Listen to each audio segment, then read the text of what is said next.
There's a hidden reason a lot of Total War mods seems outdated or broken even when on Steam they are up to date. If this sounds familiar, stay tuned as I may have discovered the lingering in modding community reason coming from once very popular mod manager and how it's handling files in the background without users' knowledge.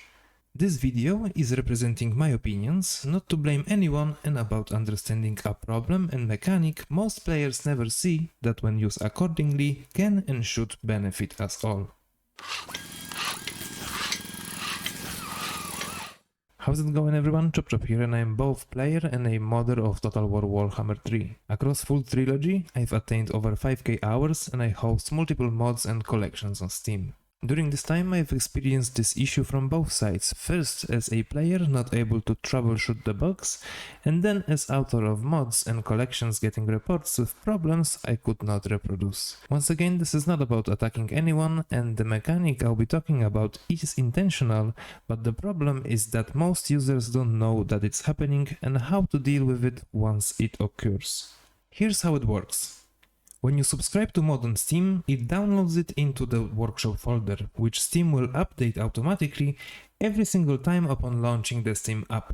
However, mods can also exist in the game's data folder, and mods placed there are completely disconnected from Steam. They will never update unless you manually remove or replace them with a new one.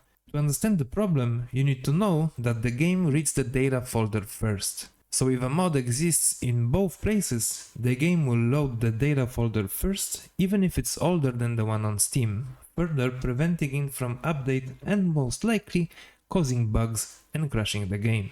And here's the critical part of the issue and where it comes from. Once very solid Kadrin's mod manager that unfortunately haven't been updated since April 2023 automatically copies all subscribed and enabled mods into the data folder, and that seems to be the fact most of the users miss and are unaware of. That means if you ever use Kadrin's mod manager with any amount of mods for any Total War game, there's a big chance that you can have an up-to-date mod version in your workshop folder and an outdated version in your data folder at the same time, which is causing crashes to your game. Steam updates the workshop copy, but the game keeps loading the older data mod.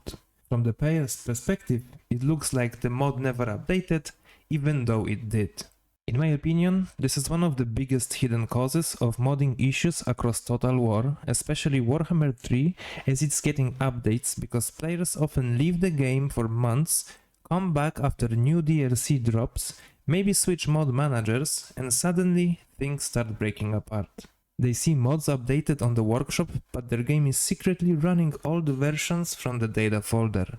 Comments fill up with "update please", crashes, doesn't work, when the released version is perfectly fine. Modders cannot reproduce the bug, users don't know what to do, and it creates frustration on both sides and seriously burns people out.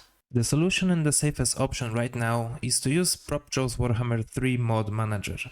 It's actively updated and most importantly shows you which mods are stored in data folder by highlighting them in red, which allows you to detect the problem even after coming back to the game after having a long break. Additionally, it has an auto-update prompt that will tell you to get the latest version of the app itself. What's most important, it doesn't automatically copy every mod to data. You choose when you do that and which mods you want to freeze with the safe option Copy Mods to Data, which I highly recommend before starting a campaign. However, after you finish one, or if you used Kadrin's mod manager before, use the Clean Data option to clear out old mods or manually remove the files from the data folder, followed by Verify Integrity of Game Files. This will force the game to use the up-to-date workshop versions again and make sure any file you deleted manually by mistake will get installed back in place. Additionally, if you're in the middle of campaign and the game itself gets a patch with all mods saved in data, you can roll back version to the one pre-patch and finish your campaign using set of your favorite mods. Now with this knowledge, everyone can become the master of their own campaigns and heavy loaded mod packs that tends to fall apart with even smallest update, either of a mod or the game itself. The more people understand how this works, the healthier the modding community becomes, and on the other hand, fewer modders will get blamed for the problems that they didn't cause. Remember that a happy modder equals happy mods. Always resubscribe, check description and required mods, and that sometimes, just like in real life, have to try again. See ya.